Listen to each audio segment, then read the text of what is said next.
Are you thinking about traveling to Antarctica? Well, the answer is yes, you should. But what should you pack? How are you going to get it all there? Stay tuned because that's what we'll be talking about today.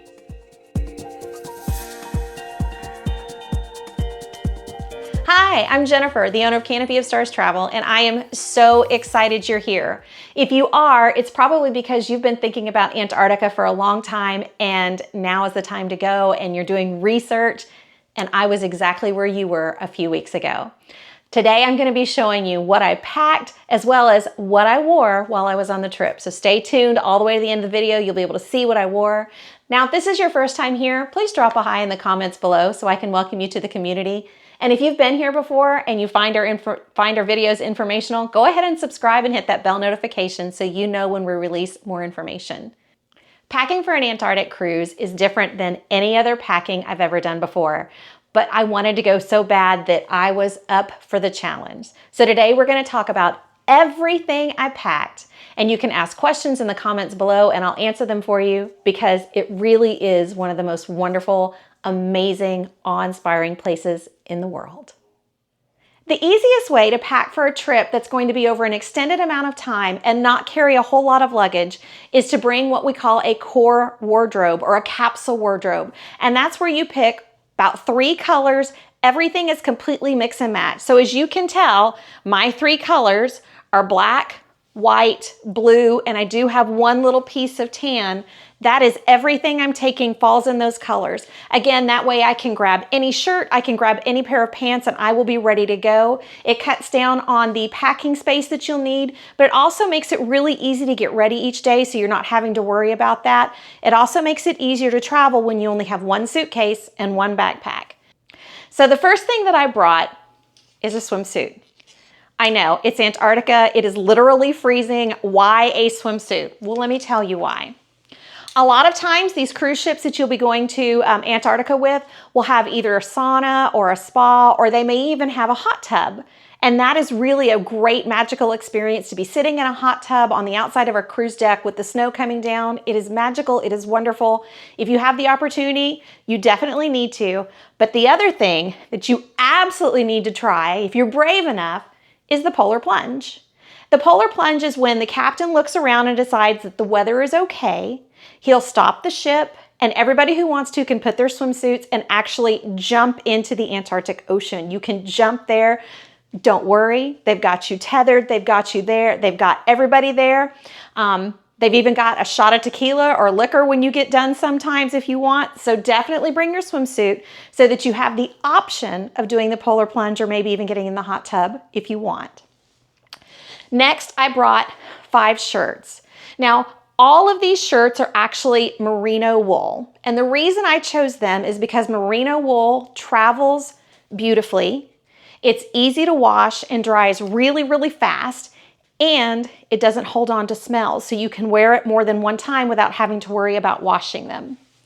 Again, I told you my colors are blue, black, white, with the tan. So I have a sleeveless merino wool shirt in black, short sleeve in blue.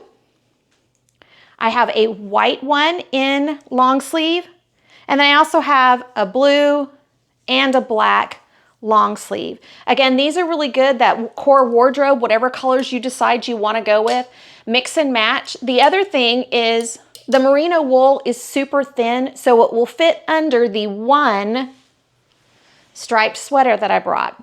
So I can get up in the morning and if I'm feeling really cold, I can put on my black merino shirt, put on my black and white sweater on top of it. It'll go perfectly. Again, they're perfect for layering. I do have 4 pairs of pants that I packed. The first 2 are black. They're just black leggings. These are much older. I've had these probably for 5 years. These ones are a little newer. Again, these ones in particular are merino wool. They're a little thin. They're not see-through. They're super comfortable. Again, I'll be able to mix and match with any of these shirts, any of these combinations. I'll be good to go. I also have 1 pair of white jeans that can go with any of these things. And finally, 1 pair of denim that I absolutely love. These, yeah, I love them. I was going to say this is my workhorse, but in all reality, all of these are workhorse pieces because they can all be intermixed and intermingled, so that's fantastic. In addition to the lightweight sweater that I showed you earlier, there are some other layering pieces that I'll be wearing to stay warm, because in Antarctica, in any place that's cold, really the best way to stay warm is to stay dressed in layers. So I've got 3 outside pieces. The first, this is a merino wool sweatshirt. I brought this one with me on the plane. It lived in my backpack. It went with me everywhere I went. I brought a long tan sweater. This one kind of fits like a duster. It hits about mid-calf. It's super soft. It's super snuggly. Like I said, this one's about 5 years old, but it was really wonderful to wear on the boat on the days that we were passing through the Drake Passage. I could put on my wool leggings, put on a top, put on this. I was super comfortable. And then we get to the true kind of outerwear stuff. Now, when you're sailing to Antarctica or going any place that's really cold, water is your absolute enemy. And the reason water is your enemy is because no matter where the water gets, it's going to start to feel cold. That's another reason I like the wool. It naturally wicks everything away from your body. Again, it dries really super fast. But if water's the enemy, then there are things that we have to do to make sure we stay dry. And one of those is a raincoat. It's perfect for when you're like dressed and in the boat and the captain says, hey, there's a pot of whales. You can just grab this. You can grab maybe another jacket, but definitely the raincoat came with me. And then there were the items that were specific for getting out of the boat and onto the continent of Antarctica. I have 2 pair of long, again, 100% merino wool long johns, which went underneath a pair of waterproof ski pants, not water resistant. Again, you want everything that's going to be on the very outside layer to be waterproof. You don't want your legs and your pants getting wet while you are in a Zodiac on your way to get onto the continent. You would be miserable because it would freeze. And then a puffy jacket. Puffy jackets are great because they can get squished up. One of the other things that may be supplied for you on an Arctic cruise is going to be either a puffy jacket or a parka. In my case, I am going on a cruise and they are going to be providing the parka. It has a hood, it is completely waterproof, and it will go on top of everything else that I'm wearing and layering up. It is also a really, really bright color so that they can spot us on land really easily, which is nice for them. I can't imagine, because they actually let us take it home with us. So I'll have this bright parka with me. It'll be great at football games. I'll be warm. People will definitely see me. But when you are packing, that is something you want to think about. Yes, you want to keep your packing as limited as possible. Keep as few things. Make sure everything's a workhorse. However, coming home, I know that I have to have space in my bags to bring it back with me. So that is something to consider when you are packing your bags. In addition to the parka and the other layers that I will be wearing, there are some other parts of our body that we need to make sure stay warm. The first of those is our head. If you will keep your head covered, that keeps a lot of heat inside of your body. So in addition to the parka and having the hood that it recommends, I also packed a wool hat,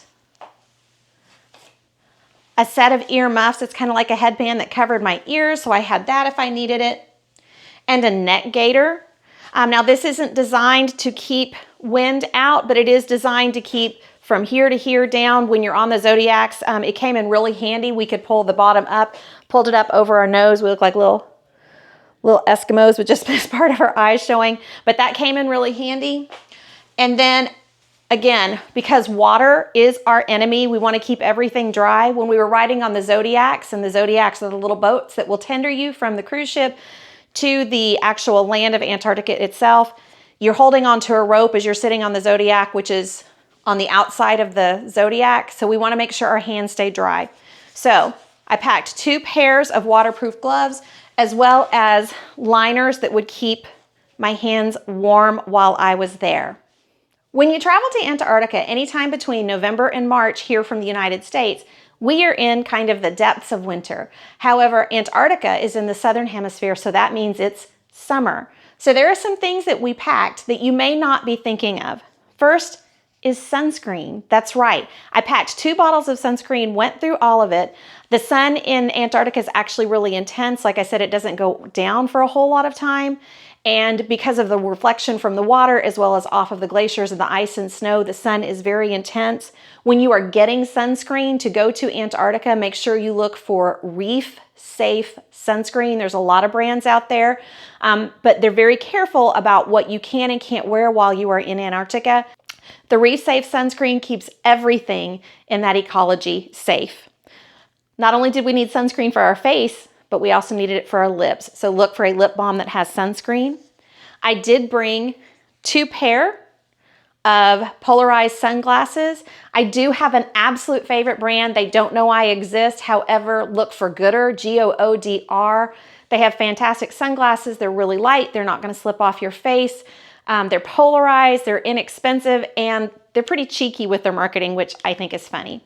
And like I said, because it is summer and the sun is not going to go down a whole lot, an eye mask is really a great idea if you're somebody who's sensitive to light while you're sleeping. One of the things a lot of people are curious about when they're thinking about an Antarctic cruise is crossing the Drake Passage. The Drake Passage is where the Atlantic and Pacific Ocean meet. And because there isn't any land out there, there's nothing to break the wind or cause the wind to slow down. So it is actually the roughest part of the ocean in the entire world. So I made a decision that I wanted to get motion sickness medicine and bring that with me and use it. And I did, and I was very thankful. There's all kinds you can get. They've got the wristbands. You can do things that are natural. For me, I chose scopolamine. You can get whatever you want. But the other thing that I also packed and was thankful for was some of the rehydration drink powder mix. On days if you might feel ill and you're having trouble eating maybe and feeling a little woozy, these will really come in handy. So definitely pack that with you. So you've got everything packed, but you're looking at your wardrobe and thinking, ooh, what about laundry? What if I want to wash something? Well, you can send things out to the laundry on the cruise. They're happy to do it. It's usually fairly expensive. One thing I would never send is if you happen to have 100% merino wool garments, do not send them. These need to be hand washed, which is why I love laundry detergent sheets from Earth Breeze. These allow me to wash everything in the sink. I've done this on almost every trip I've gone to. You just pull the sheet off, put it in the sink or sometimes bathtub, depending on how much you need to wash. Wash it by hand, hang it up to dry, and they'll be ready to go. The merino wool really does dry very quickly. Things that are going to take a little bit longer, like I said, I was bringing my jeans. These are going to take some more time. I just make sure that I'm really careful with the time, and I know that I'm going to have 2 days or 3 days before I have to wear those again, so they can hang up and dry. In addition to what you see here, I did pack 2 pairs of pajamas, 4 pairs of underwear, 4 pairs of wool socks to keep my feet warm when we were in Antarctica, as well as 2 pairs of athletic socks and little footies to go underneath my loafers. At Canopy of Stars Travel, we always recommend you check the weather about 24 to 48 hours before you leave town, because that will really affect if you need to switch something out. Maybe you need to take out a short sleeve shirt because it's going to be colder and you need to put a long sleeve shirt in. It makes it really easy to switch those out, especially if you're dealing with a core wardrobe. But what does that mean for shoes? Normally, I only pack 2 pairs of shoes when I'm packing in a small suitcase. However, this time, I totally overpacked and I brought 3. However, I did wear all of them. The first pair is my sturdy standard tennis shoes. I wear these for everything. I used them while I was hiking in Tierra del Fuego. I used them while I was on the boat when we were crossing the Drake Passage. They were really comfortable. Next up are my loafers. I've talked about these before. These are the Vionic loafers. They are the most comfortable pair of shoes. I wore them around the boat. On the ship to Antarctica, as well as a trip to Italy, hiked 10 days, or not 10 days, although I did, 10 miles in these. They are fantastic if you're going to get them, half size down. And then finally, because I did check the weather 2 days before I left, I realized it was going to be pouring, raining, and wet the whole time. So I put in my rain boots so my feet would stay dry. Again, water is the enemy. We want to stay as dry as possible. I did wear my tennis shoes while I was on the flight, so I didn't have to pack those, so there were only 2 things packed in my bag. By now, you've figured out that I am a minimalist when it comes to packing. So let's talk about how does a purse fit into a minimalist packing job. Well, I only packed 1 purse. This is the purse I take with me every time I travel. It's actually a sling bag. It goes over my shoulders, hangs right at my chest, keeps everything safe, and again, goes with the color scheme of the black, white, blue, and a little bit of tan. So everything goes with everything.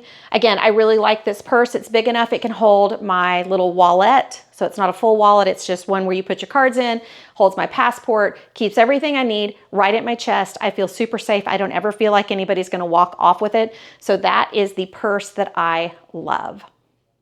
One of the questions people always ask me about is how do you get toiletries into such a small bag and get everything there and where you need it to be? Well, the truth is I really pare down my makeup and skincare routine when I'm traveling. So this is all the makeup that I bring. I actually pare it down to the bare minimum and practice with it a week before I go to make sure I have everything that I need. Additionally, I decant all my skincare and hair care into smaller bottles so that they'll fit with me. One of the really cool tools that I found that I absolutely love is this hair curler, or it can be a straightener, depending on what mood I'm in. It also uses multiple different voltages. It's smaller than my regular hair straightener or hair curler, and it does both jobs, so this has been a gem when I travel. One of the things that was really interesting as we traveled to Antarctica was what they asked us not to bring. So they were very specific about what we could bring or should bring, but they were also very specific about what we should not bring. If you saw in my makeup bag, you might have noticed there was no shampoo, no conditioner, and no body wash or lotion. That's because the cruise ship has these specific types of those that they would like for us to use. One of the things that they're trying to do is keep Antarctica as pristine as possible. So they ask that we don't bring face washes that have the little micro beads in them because that introduces something foreign into the area. Even if you've washed off your face, some of those little plastic beads may still be in your hair, it may get on your clothing, and then it may get onto the continent or even into the water, so they don't want that to happen. They felt the same way about shampoo and conditioner, so I didn't pack mine, I used theirs instead. Would you be comfortable doing that, or would you be like, oh, no, I want to bring my own? There's one category of items that we haven't talked about yet, and that's technology. And it's so personal to every single person that I didn't include that, but some things that I did bring, my phone and the charging cord. My phone was available to me. I could just pull it out, take all the pictures and the images and the videos I needed, so that was really great. And an external battery pack. Y'all, it would be horrible to get onto the continent, have the penguins coming up, and your phone die. So make sure you have that external battery pack. Now, if you are interested in having my packing list, as a gift for staying with me for this long in the video, I've included a link in the show description below so you can check that out. And if you think you want to go to Antarctica, Canopy of Stars Travel and I would be happy to help. We would love to help you get there to see this amazing, awe-inspiring location on planet Earth. It really was absolutely incredible and you need to go.